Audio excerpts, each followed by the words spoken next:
What's up and welcome to the dojo. Today we are sketching a tiger, so grab a pencil and follow along. I'll guide you step by step. Okay, so let's start drawing the eye. Lately I started to draw the way I call from the inside to the outside. So starting from a detail, usually the eye, and going outside, building the whole figure, whole drawing from that particular feature. So that allows me to draw without guidelines. I've seen people on YouTube that teaches drawing that way, so I wanted to try what it feels like, and I hope the tutorial is clear enough for you to understand.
it's time to shade.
So, about shading, what we can say.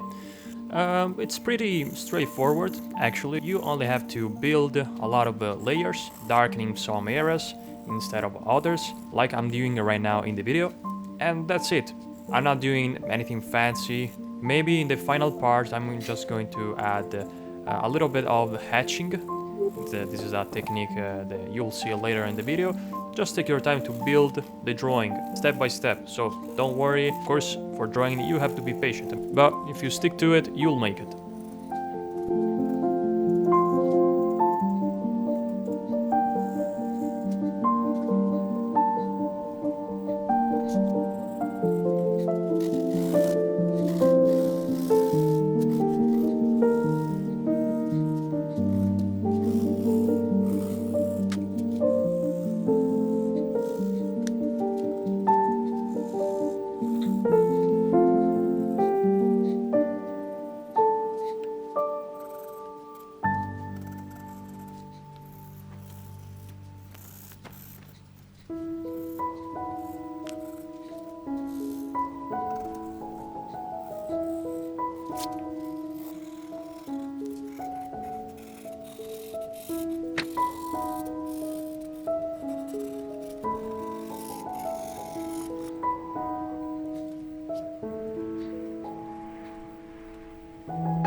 noticed that now that I'm drawing the patterns of the tiger, I'm pressing more with the pencil. I'm using a 9B pencil, but don't be afraid to press with the pencil, because a lot of beginners struggle with this. They are afraid to press with the pencil because they think that they are not gonna be able to erase. With pencil, you can always erase. Of course, if you press a lot, it will be a little bit harder, but now it's time to press, because you need to press, because we want to create contrast, and contrast in the shading part is the most important part, because it will make your drawing really stand out.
we made it. Hope the tutorial was useful for you, and that's it. See you in the next video. Bye!